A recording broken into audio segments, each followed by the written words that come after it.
Hello friends, আমি অচিন্তা। আমি চলে এসেছি নতুন ইউটিউব চ্যানেল টু সাইড কিচেনে। আমার সাথে একটা নতুন রেসিপি শেয়ার করব। সেটা হচ্ছে মাছের ডিমের ভুনিয়া করে দেখাবো। তো সেটা বানাতে কী কী উপকরণ লাগে আসুন দেখাই। তার আগে একটা কথা জানিয়ে দিই, আমার চ্যানেলে যেসব ভিডিও ছাড়া আছে, আমার যদি ভালো লেগে থাকে অবশ্যই লাইক, কমেন্ট ও শেয়ার করবেন, বেশি বেশি করে শেয়ার করবেন। আর যদি আমার চ্যানেলে নতুন হয়ে থাকেন তাহলে প্লিজ সাবস্ক্রাইব করে দেবেন এবং নিচে বেল নোটিফিকেশনটা অল করে দেবেন, যাতে আমার ভিডিও আপনার কাছে আগে পৌঁছে যায়। চলুন তাহলে আজকে মাছের ডিমের ভুনিয়া বানাতে কী কী উপকরণ লাগে আসুন দেখাই।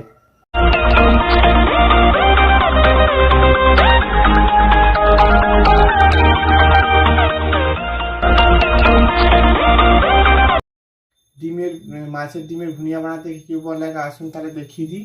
এখানে পরিমাণ মতো মাছের ডিম নিয়ে নিয়েছি। এখানে আমি হলুদ গুঁড়ো নিয়েছি পরিমাণ মতো, লঙ্কা গুঁড়ো নিয়েছি পরিমাণ মতো, জিরে গুঁড়ো নিয়েছি অল্প সামান্য, আর ধনে গুঁড়ো নিয়েছি অল্প সামান্য।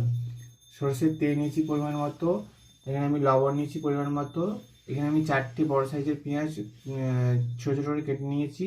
এখানে আমি 4টি লঙ্কাকে চিড়ে নিয়েছি। এখানে আমি অল্প সামান্য ধনেপাতা নিয়েছি। চলুন তাহলে রেসিপিটা শুরু করি। গ্যাসটা জ্বলে বাটিটা বসিয়ে দিয়েছি। আমি এর মধ্যে জল দিয়েছি, মাছের ডিমটা সেদ্ধ করে নেব।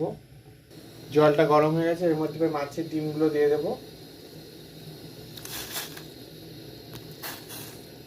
মাছের ডিমটা দিয়ে দিয়েছি, আমি এবার ফুটিয়ে সেদ্ধ করে নেব। এটা আমার সেদ্ধ হয়ে গেছে, এটা আমি এবার নামিয়ে ছেঁকে নেব। গ্যাসটা জ্বলে কড়াটা বসিয়ে দিয়েছি, কড়াটা গরম হয়ে গেছে। এর মধ্যে আমি এবার পরিমাণ মতো সর্ষের তেল দিয়ে দেবো। তেলটা গরম হয়ে গেছে, এর মধ্যে এবার কাঁচা লঙ্কাগুলো পেঁয়াজ কুচিটা দিয়ে দেবো, লবণ দিয়ে দেবো অল্প সামান্য, দিয়ে ভালো করে নেড়ে চেড়ে একটু লাল লাল করে ভেজে নেব। পেঁয়াজটা আমি হালকা করে ভেজে নিয়েছি। এর মধ্যে এবার আমি মাছের ডিমটা যে সেদ্ধ করছিলাম একটু গুঁড়ো করে নিয়েছি, সেটা দিয়ে দেবো।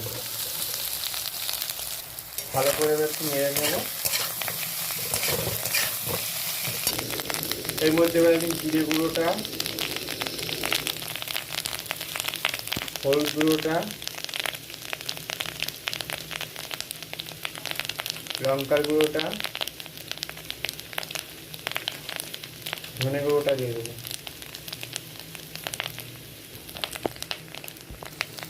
সামান্য একটু লবণ দিয়ে দেবো।